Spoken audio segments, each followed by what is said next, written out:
कोविड-19 या corona virus के इस विश्व महामारी के अवसर पर हम आराधनालयों में जैसा हम इकट्ठे होते हैं वैसा अब इकट्ठा होना असंभव है। अतः इसमें ऑनलाइन आराधना के माध्यम से मैं आप सबों के संपर्क में आना चाहता हूँ और मेरी उम्मीद है कि इस आराधना के माध्यम से आप सबों को आत्मिक लाभ प्राप्त होगा और हम साथ ही प्रभु की स्तुति महिमा में हम एक संग हो पाएंगे, यह मेरा विश्वास है। सेनाओं का प्रभु यहोवा पवित्र पवित्र पवित्र है, सारी पृथ्वी उसके तेज से भरपूर है। पवित्रता से सजकर उसकी आराधना करो, हे पृथ्वी के लोगों, उसके सम्मुख कांपते रहो। और आज वह दिन है जिसे प्रभु ने बनाया है, हम इसमें मगन और आनंदित हों।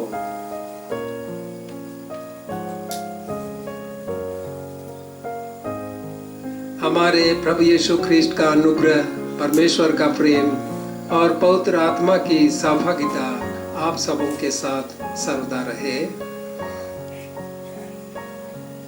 हम शुद्धता की प्रार्थना एक साथ कहें।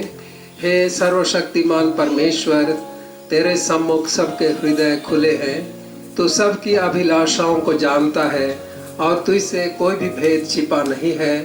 अपने पवित्र आत्मा की प्रेरणा से हमारे हृदय के विचारों को शुद्ध कर कि हम तुझसे पूर्ण रूप से प्रेम करें और योग्य रीति से तेरे पवित्र नाम की स्तुति करें, हमारे प्रभु ख्रिस्ट के द्वारा। आमीन। हे पवित्र परमेश्वर,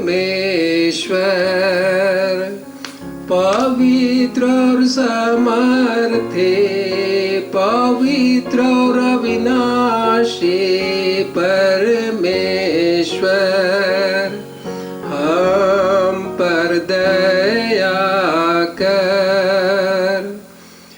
हे पवित्र परमेश्वर,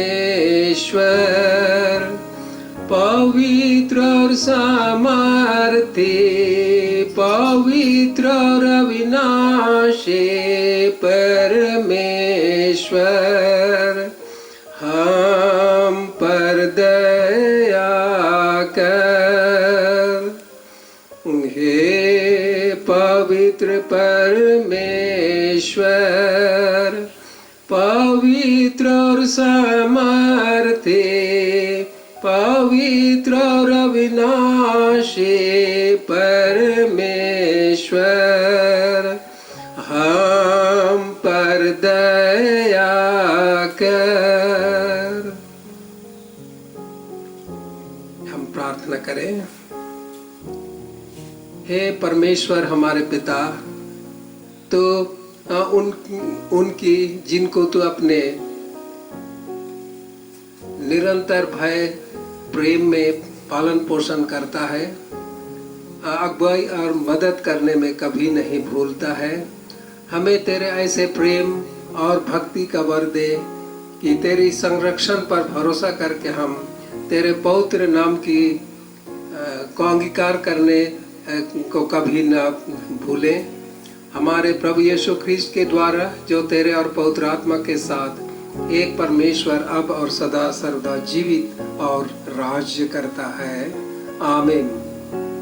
हे दयावान पिता, तो उन्हें चिताता है कि जिनको बहुत दिया गया है उनसे बहुत मांगा जाएगा।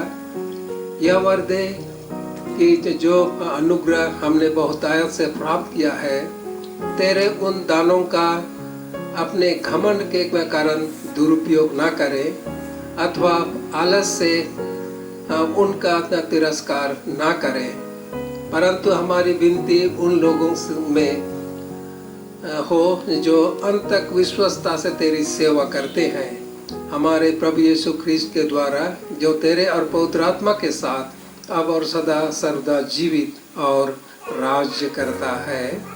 आमीन। हे परमेश्वर, तू दिन के प्रकाश का बनाने वाला है। तूने अंधकार को दूर करके जगत में प्रकाश ले आया है। हमारे मध्य से पाप का अंधकार को दूर कर हमारे हृदय में अपने सत्य का प्रकाश भर दे और हमारे हृदयों को भले कार्य करने के लिए सबल बना। तेरा पुत्र यीशु ख्रीस्त सत्य ज्योति है, उसी के द्वारा तो हमें प्रकाश और आनंद प्रदान कर, हमारे प्रभु यीशु ख्रीस्त के द्वारा। आमीन। हे अनंत परमेश्वर, तेरी सामर्थ से हमारी सृष्टि हुई और तेरे प्रेम से हमारी मुक्ति हुई। तू अपने पवित्र आत्मा के द्वारा हमारा मार्गदर्शन कर और हमें सबल बना कि हम तेरी सेवा के लिए अपना जीवन अर्पण करें और आज दिन भर एक दूसरे के प्रति प्रेम का व्यवहार करें, हमारे प्रभु यीशु ख्रीस्त के द्वारा। आमीन।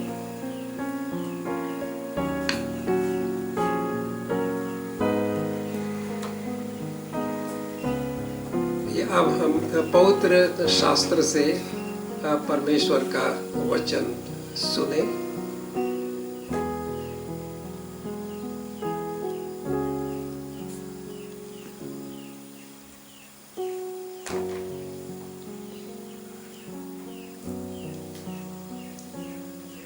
पवित्र मत्ती रचित सुसमाचार 11वां अध्याय और उसके 16वें पद से सुसमाचार का वचन आरंभ होता है। हे प्रभु यीशु ख्रीस्त, तेरी महिमा हो। पवित्र मत्ती रचित सुसमाचार 11वां अध्याय और उसके 16वें पद से सुसमाचार का वचन आरंभ होता है। मैं इस समय के लोगों की उपमा किससे दूं? वे उन बालकों के समान हैं जो बाजारों में बैठे हुए एक दूसरे से पुकार कर कहते हैं, हमने तुम्हारे लिए बांसुरी बजाई और तुम ना नाचे, हमने विलाप किया और तुमने छाती नहीं पीटी। क्योंकि यूहन्ना न खाता आया और न पीता, और वे कहते हैं और उसमें दुष्ट आत्मा है।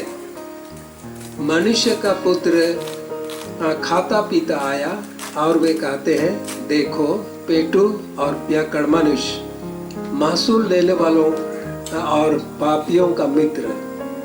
पर ज्ञान अपने कामों से सच्चा ठहराया गया है। तब वह उन नगरों को उलाहना देने लगा जिसमें उसने बहुत से सामर्थ के काम किए थे, क्योंकि उन्होंने अपना मन नहीं फिराया था। हाय खुराजीन, हाय बैतसैदा, जो सामर्थ के काम तुम में किए गए, यदि वे सूर और सैदा में किए जाते तो टाट ओढ़कर और राख में बैठकर वे कब के मन फिरा लेते।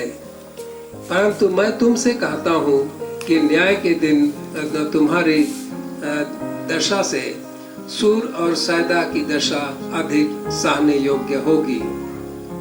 हे कफरनहूम, क्या तू स्वर्ग तक ऊंचा किया जाएगा? तू तो अधोलोक तक नीचे जाएगा। जैसे सामर्थ के काम तुझ में किए गए हैं, यदि सदोम में किए जाते तो वह आज तक बना रहता। मैं तुमसे कहता हूँ कि न्याय के दिन तेरी दशा से सदोम की दशा अधिक सहने योग्य होगी। यह प्रभु यीशु ख्रीस्त का सुसमाचार है। हे प्रभु यीशु ख्रीस्त, तेरी स्तुति हो।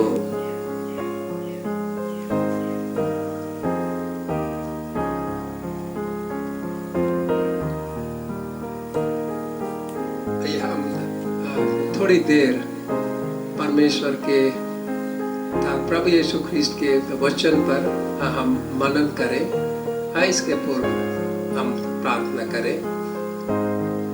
हे सर्वशक्तिमान पिता परमेश्वर, हमारी आत्मिक आंखों को आप खोल दे ताकि हम पवित्र शास्त्र की अद्भुत और रहस्यमय बातों को हम देख सके और होने दे प्रभु। जिन वचनों पर हम ध्यान करते हैं, हमारे प्रतिदिन जिस पर हम चलते हैं, उस मार्ग के लिए वह ज्योति के समान अधिक अधिक चमकने पाए, हमारे प्रभु यीशु ख्रिस्ट के द्वारा। आमीन।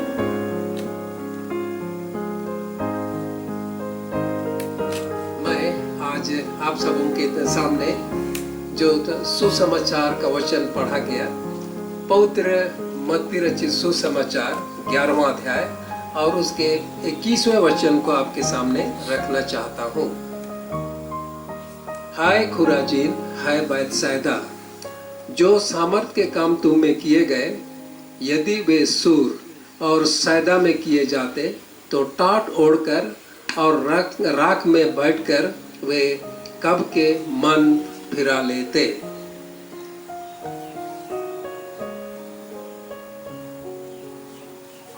हम इस वचन में प्रभु यीशु के ख्रिस्ट के उन दुखों को, यानी उनकी मन की व्यथा को समझ सकते हैं।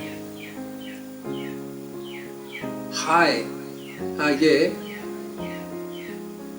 हमारे या किसी के मन की व्यथा को, किसी के मन की दशा को प्रकट करने का एक शब्द है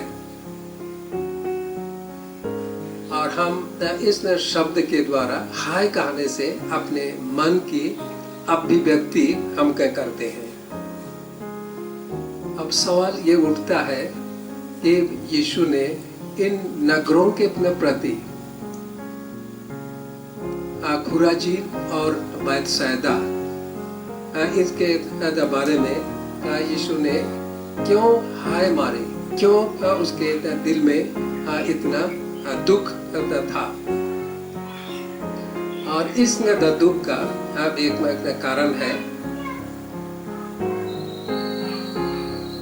कि प्रभु यीशु ख्रिस्ट ने इन नगरों में, जो गलील झील व कभी कभी गन्नेसरत झील भी कहलाता है, उसके आसपास के सारे क्षेत्रों में उसने सुसमाचार प्रचार किया। कई तरह से उसने प्रभु परमेश्वर अपने पिता के अभिव्यक्ति सामर्थ के कामों के द्वारा भी प्रकट किया और उनमें से बहुत सारे नगर हैं, लेकिन इन दो नगरों की बात वे कहते हैं, खुराजीन और बैतसैदा।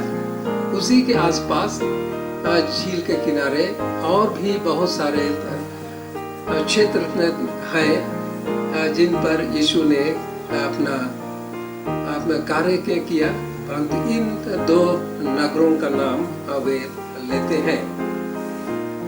और यह इसलिए कि उन क्षेत्रों में प्रभु यीशु ख्रिस्ट ने सामर्थ के काम भी किए, सुसमाचार, उसके साथ साथ परमेश्वर के राज की बातें अर्थात सुसमाचार फैलाने में, बताने में उन्होंने बहुत परिश्रम किया उन क्षेत्रों में। इसलिए प्रभु यीशु ख्रिस्ट के मन में एक दुख है कि उस क्षेत्र के, उन क्षेत्रों के लोगों ने सुसमाचार पर क्यों विश्वास नहीं किया। और उनके इस अविश्वास के कारण से उनके मन में एक दुख है। और अपने इस मनोव्यथा को, अपने मन के दुख को हम भी अपने जीवन काल में बहुत बार बिल्कुल सामने देखते हैं। उसका आमना सामना होता है तो हम अपने दुखों को इन शब्दों से भी व्यक्त करते हैं, हाय या ओह, या और भी अन्य ऐसे तकलीफ के शब्द हैं जिनको हम अपने मुंह से निकालते हैं। उदाहरण स्वरूप अपने जैसे मृत्यु की परिस्थिति आती है, माँ या बाप, भाई या बहन, परिवार में किसी की मृत्यु होती है तो उसमें अपने परिवार में उस दुख को नजदीक से देखा जा सकता है कि यह कितनी अधिक दुख की बात है। और इसी इतने तरह यदि हमारे अपने पारिवारिक जीवन में भाई है, बहन है, और दाम्पत्य जीवन में पति और पत्नी है, तो इनमें जब मृत्यु अलग करती है तो उस दुखों को हम अच्छी तरह से समझ सकते हैं। प्रभु यीशु ख्रिस्ट के जीवन में भी एक ऐसी परिस्थिति आई। उन्होंने सुसमाचार का प्रचार करने के लिए दिन और रात अपना परिश्रम किया और परमेश्वर की उस सामर्थ को प्रकट करने के लिए विभिन्न प्रकार के आश्चर्य कर्म उनके बीच में किए। उदाहरण स्वरूप हम हजारों लोगों को थोड़ी ही भोजन से तृप्त करना, अंधों की आंखें खोलना, कोढ़ियों को शुद्ध करना, और इस तरह से भिन्न भिन्न आश्चर्य कर्म। ये तो सब इसलिए उन्होंने किया कि लोग सुसमाचार पर विश्वास करें। लेकिन ऐसा तो समय आया है कि इस क्षेत्र के लोग, इन क्षेत्रों के लोग उन सामर्थ के कामों पर भी उनको संदेह है या अविश्वास है। सुसमाचार का वो वचन जो उनको शांति देने वाले वचन है, उनके प्रति भी उनके मन में संदेह है। इसलिए प्रभु यीशु ख्रिस्ट को बड़ा दुख है और इसलिए वो हाय में कहते हैं, हाय खुराजीन, हाय बैतसैदा। और वे अपने मन की बातों को, उन दुख की बातों को प्रकट करते हुए आगे कहते हैं कि यदि ये सामर्थ के काम जो तुम में किए गए सूर और सैदा के क्षेत्र में किए जाते तो वो कहते हैं कि वे मन फिरा लेते और ये राख में टाट ओढ़कर और राख में बैठ करके वे मन में फिरा लेते।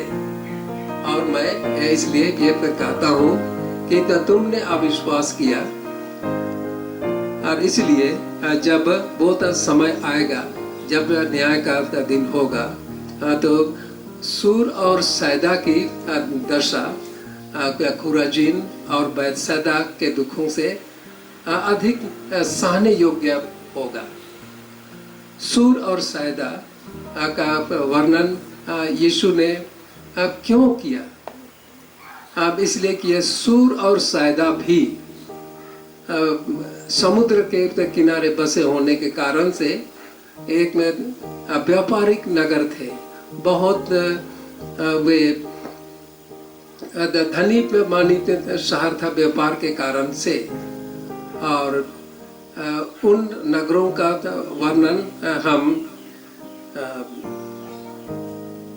यहेजकेल की पुस्तक में 26, 27 और 28 अध्याय में पाते हैं। यहेजकेल की पुस्तक में सोर, यहाँ तो सूर और सोर में आपको गलत फहमी ना हो, तो सोर और सूर एक ही स्थान का नाम है।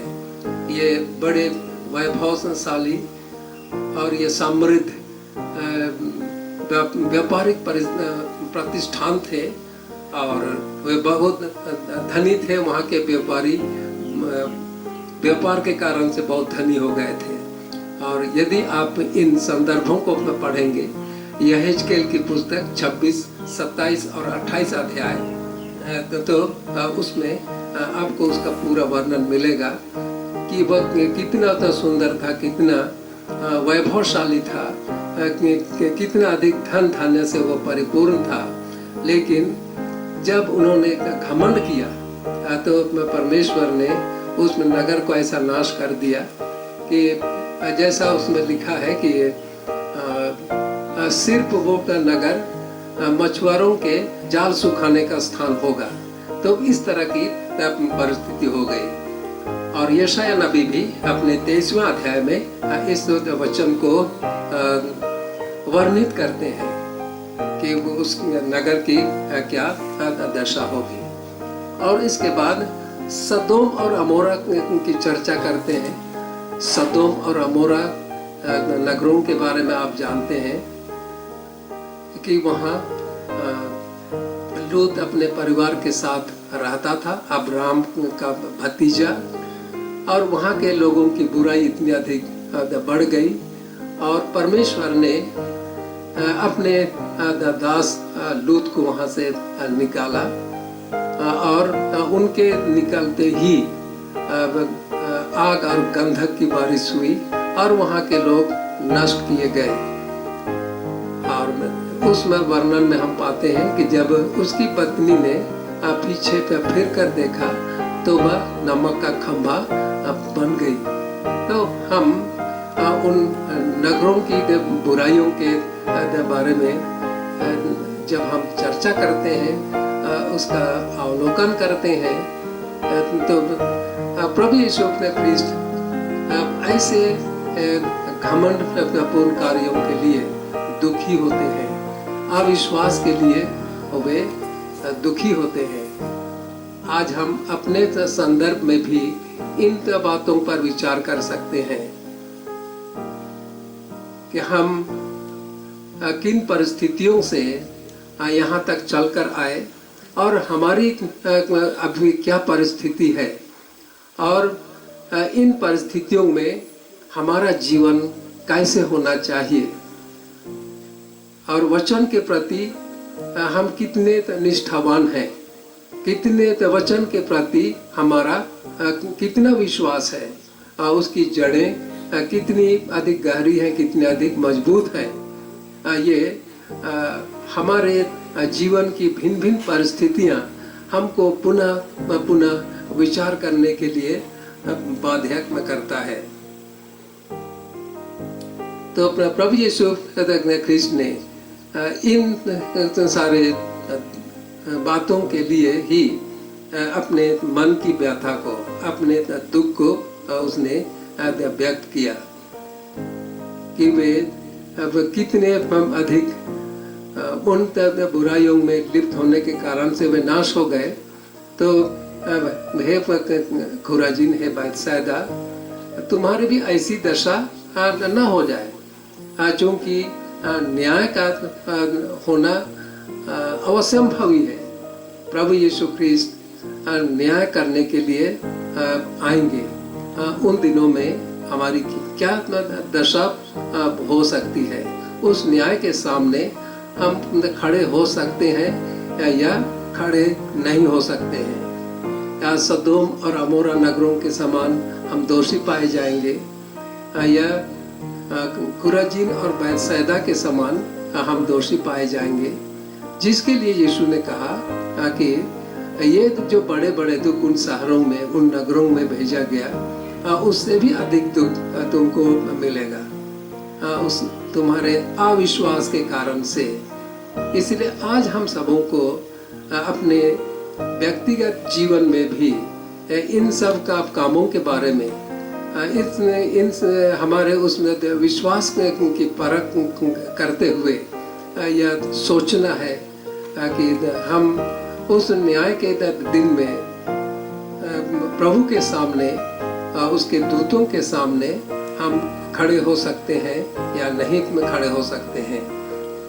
और इसलिए प्रभु यीशु ख्रीष्ट उस शुभ संदेश को, उस सुसमाचार को लोगों के बीच में प्रचार करना चाहते थे कि उस न्याय के दंड से लोग बचे। न्याय के दंड से बचाने के लिए यीशु ने परमेश्वर के राज की बातें लोगों को बताई। और पुराने नियम में हम निर्गमन की पुस्तक में उसके 32वें अध्याय में मूसा के बारे में पाते हैं कि मूसा इस्राएली लोगों के लिए वो आज्ञा लेने के लिए जब सीनाई पर्वत पर परमेश्वर के द्वारा बुला लिया गया और वहां से आने में विलंब होने लगी, तो उसके भाई हारून को लोग बहुत परेशान करने लगे और कहने लगे कि हमें जो मिस्र देश से ले आने वाला मूसा तो कहाँ चला गया और कौन हमारी अगुवाई करेगा। और इसलिए उन्होंने उस पर इतना अधिक दबाव डाला कि वह उनके लिए कुछ उपाय करे। और हम उसमें 32 अध्याय के पूरे विवरण को हम लोग पढ़ते हैं तो हमको ये मिलता है कि आने में जब देरी हो रही थी तो हारून ने लोगों से सोने की बालियां यानी सोने के जो आभूषण थे उनको मांग लिया और उनके दबाव पर उसने सोने का एक बछड़ा गढ़ दिया, ढाल करके बनाया और उसको सुंदर रूप दिया और तब उसकी उपासना अब करने लगे। और वे कहने लगे कि अब यही हम लोगों की अगुवाई करेगा। हम याद करें कि जब वे मिस्र देश से निकल रहे थे उस समय परमेश्वर की ओर से मूसा को यह शुभ समाचार मिला कि तो तुम जब निकलोगे तो मिस्रियों को लूट लोगे, यानी सोने चांदी और कपड़े बहुतायत से तुम्हारे पड़ोसी तुम्हें दे देंगे। लेकिन ये बहुत अफसोस की बात है कि जब वे यात्रा करते करते ऐसी परिस्थिति तो उन्होंने उन्हीं सोने चांदी के आभूषणों से अपने लिए एक मूर्त बना दिया, एक सोने का बछड़ा बना लिया और उसकी उपासना करने लगे। यह परमेश्वर के लोगों के लिए एक बहुत बड़ी चुनौती है कि जब कठिन परिस्थिति आती है तो लोग इस तरह से अपनी इच्छा के अनुसार, अपने मन के अनुसार चलने का प्रयत्न करते हैं और उन आज्ञाओं को भूल जाते हैं और दबाव में आकर के अगुए भी सोच में पड़ जाते हैं और उसमें दबाव के कारण से वे भी गलत कर बैठते हैं। पिलातुस के सामने यीशु का न्याय हो रहा था। पिलातुस भी उस चिल्लाहट को सुन करके इसे क्रूस पर चढ़ाओ, इसे क्रूस पर चढ़ाओ, और भीड़ के दबाव के कारण से उसने अपने हाथ धोते हुए जरूर कहा कि मैं अपने हाथ धोता हूँ ताकि मैं निर्दोष ठहरूं, और उसने अपने हाथ धोए। अधिकारी भी डर जाते हैं और मन में अच्छे विचार होने पर भी, क्योंकि पिलातुस उसे छोड़ देना चाहता था, लेकिन भीड़ के दबाव के कारण से उसने यह निर्णय ले लिया कि उसे क्रूस पर चढ़ाया जाए। तो कभी कभी हम गलत निर्णय पर पहुंच जाते हैं और उन सुसमाचार को, जो हमारे लिए अच्छी बातें हैं, हमारे लिए भलाई की बातें हैं, उनसे अधिक हम अपने वर्तमान को अधिक अच्छा समझने लगते हैं और उस वर्तमान के उसमें की अच्छाई के लिए हम बहुत बड़ी बुराई में हम फंस जाते हैं। जैसे इस्राएलियों ने मूसा के अनुपस्थिति में सोने का बछड़ा बनाया और उसकी उपासना की। इसलिए सुसमाचार हमारे हृदयों में अधिकाई से बसना चाहिए। अधिकाई से हमारे हृदयों में वह बैठ जाए कि चाहे वो विकट समय हो, चाहे वो सहज समय हो, आनंद का समय हो, हम बिना अपने परीक्षा का समय बिता रहे हैं, ऐसे समय में भी वचन ही हम सबों का अगुआ रहे। इसलिए पौलुस प्रेरित ने रोम निवासियों को पत्र लिखते हुए ऐसा कहा है कि जिस पर उन्होंने विश्वास नहीं किया वे उसका नाम कैसे लें। जिस पर उन्होंने विश्वास नहीं किया, जिस पर कि हमने विश्वास किया ही नहीं, तो उसका नाम हम नहीं ले सकते। अविश्वास के साथ उसका नाम लेना जुड़ा हुआ है। और जिसके विषय सुना नहीं उस पर कैसे विश्वास करें। जिसके बारे में हमने सुना ही नहीं और उसके बारे में हम बिल्कुल अनजान हैं, तो कैसे विश्वास करेंगे। और उस विश्वास को बताने के लिए आगे तो लिखते हैं, प्रचारक बिना कैसे तो सुने। जब प्रचारक ही नहीं है, बताने वाला ही कोई नहीं है, तो हम उन अच्छी बातों को कैसे सुन सकते हैं। और यदि वे भेजे ना जाए तो कैसे प्रचार करेंगे। यदि भेजे ही नहीं जाएंगे तो प्रचार कैसे करेंगे। इसलिए प्रचारक का भेजा जाना और उस सुसमाचार का सुनाया जाना एक दूसरे से जुड़े हुए हैं।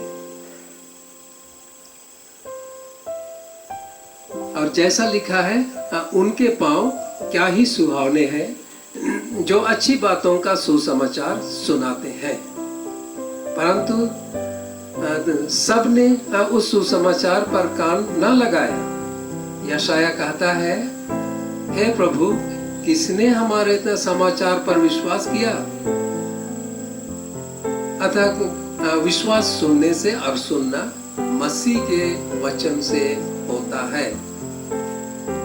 उनके पांव क्या ही तो सुहावने हैं जो शुभ समाचार लेकर के चलते हैं।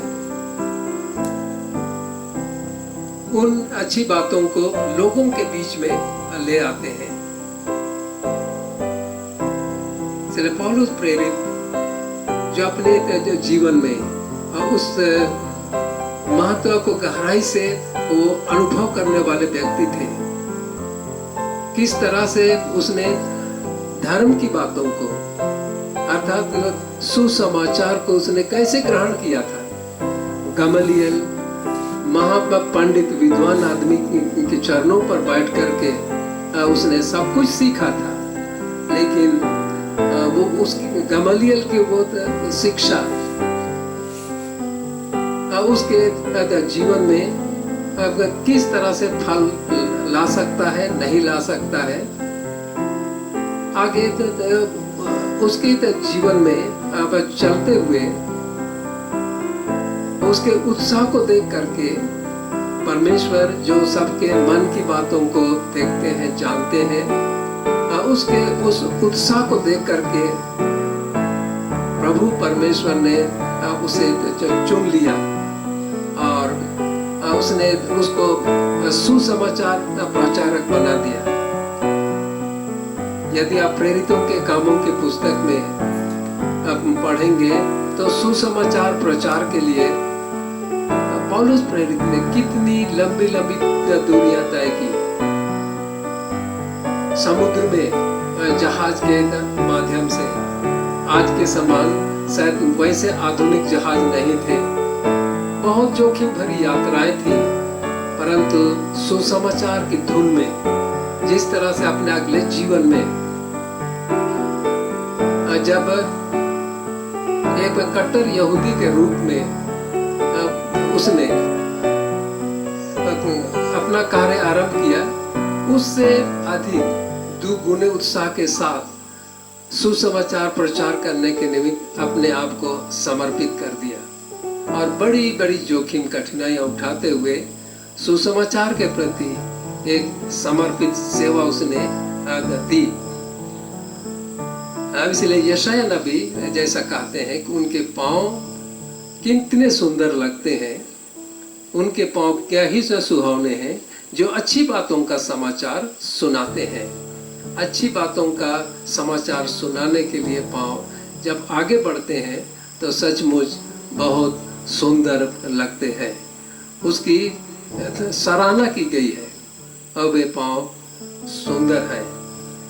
क्योंकि जिन्होंने वचन नहीं सुना, एक प्रचारक बन करके आप एक शुभ संदेश के साथ उनके पास पहुंचते हैं जिन्होंने नहीं सुना, और जब वे सुनते हैं तो विश्वास के द्वारा प्रभु को ग्रहण करते हैं, उनके लिए वह शुभ संदेश बन जाता है।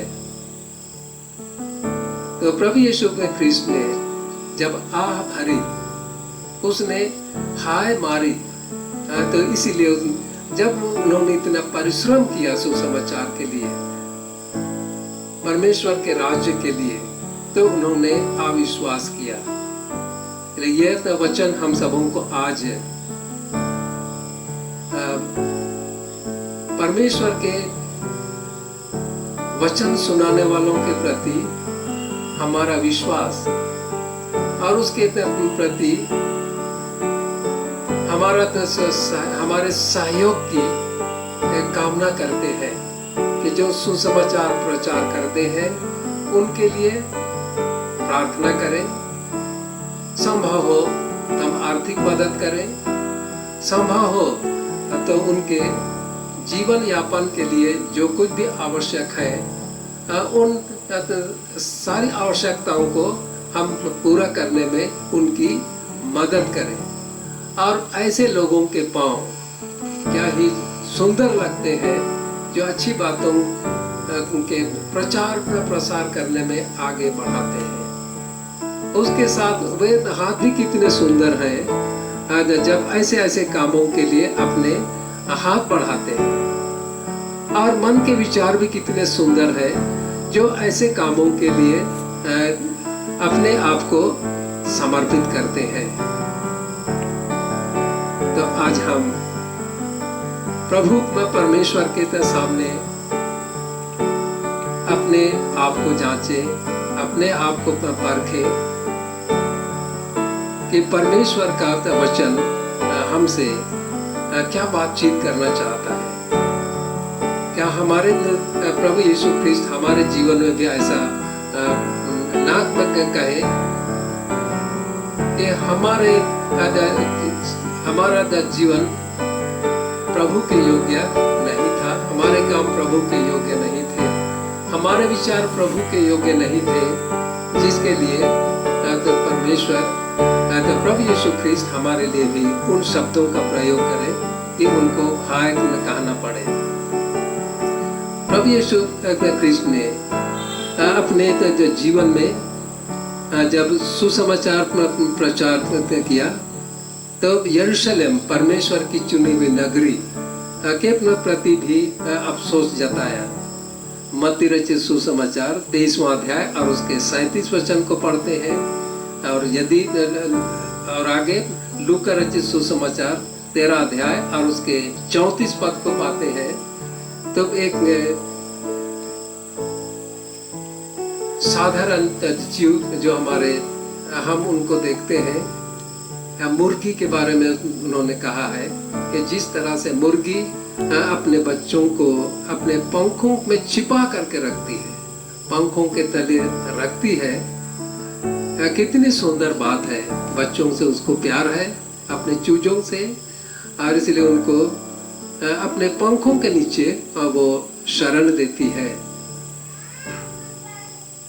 तो प्रभु यीशु ख्रिस्त इस संसार में जब आए थे तो यरूशलेम के लोगों को भी इसी तरह से अपने पंखों की आड़ में लेने के जैसा वचन बताया, और पुराने समयों से भी उस शहर के लिए परमेश्वर की ऐसी योजना थी, परंतु उन्होंने उसका तिरस्कार किया।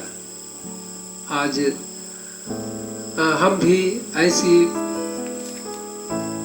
परिस्थितियों में पढ़ करके उसके समान, उनके समान अपने मन को कठोर न करें, परंतु प्रभु के प्रति अपने मनों को एक समर्पण की भावना से उसके सामने हम आए कि प्रभु हम सबों के लिए आह न भरे, प्रभु हमारे लिए हाय न कहे, परंतु वो कहे कि हे मेरे धन्य लोगों, हमारे लिए धन्य कह करके हमारी प्रशंसा करें। ये मेरे लोग हैं, मेरे चुने हुए लोग हैं, मेरे धन्य लोग हैं। प्रभु परमेश्वर इन वचनों पर अपनी आशीष बहुतायत से देवे। तो एक गीत के माध्यम से मैं परमेश्वर की सुरक्षा, उसकी दया और प्रेम को आपके साथ बांटना चाहता हूँ गीत के माध्यम से। तो जाना पहचाना गीत है, आप भी जरूर इस गीत को जानते हैं। मेरे साथ आप भी गुनगुना सकते हैं या गा सकते हैं, जोर से गा सकते हैं। एलारे रुड़ुना न्यायोमा पेया यीशु दोय का जीतान रुड़ुना न्यायोमा पेया एलारे रुड़ुना न्यायोमा पेया यीशु दोय का जीतान रुड़ुना न्यायोमा पेया कमितान को नलातान को अमार एला न्या जपा कमितान को नलातान को अमार एला न्या जपा एला रे रुड़ुना न्यायोमा पेया यीशु दोय का जीतान रुड़ुना न्यायोमा पेया लगा कान को काते ना कान को अमार एला न्या जपा लगा कान को तेना कान को अमार एला न्या जपा एला रे रुड़ुना न्यायोमा पेया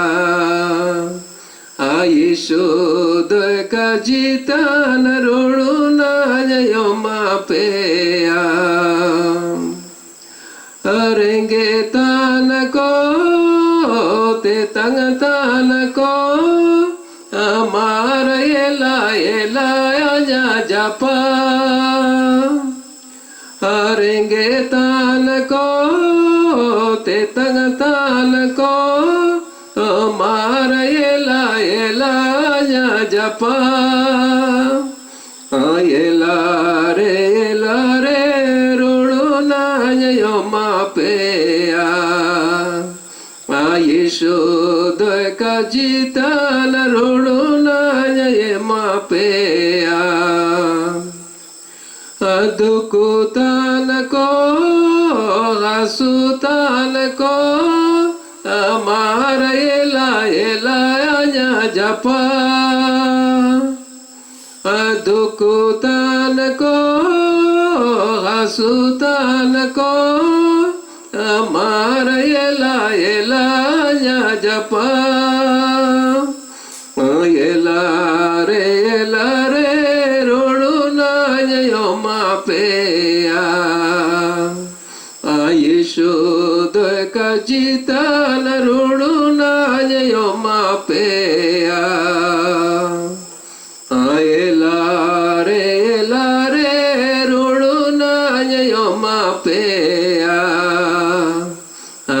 Ishodaka jitala ronuna yoma peya।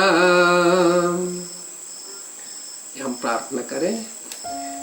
हे सर्वशक्तिमान पिता परमेश्वर, हम आपके वचन की प्रतिष्ठा करते हैं, आपको धन्यवाद देते हैं कि जो शुभ संदेश लेकर के चलते हैं उनके पाँव को आपने सुहाना कहा है।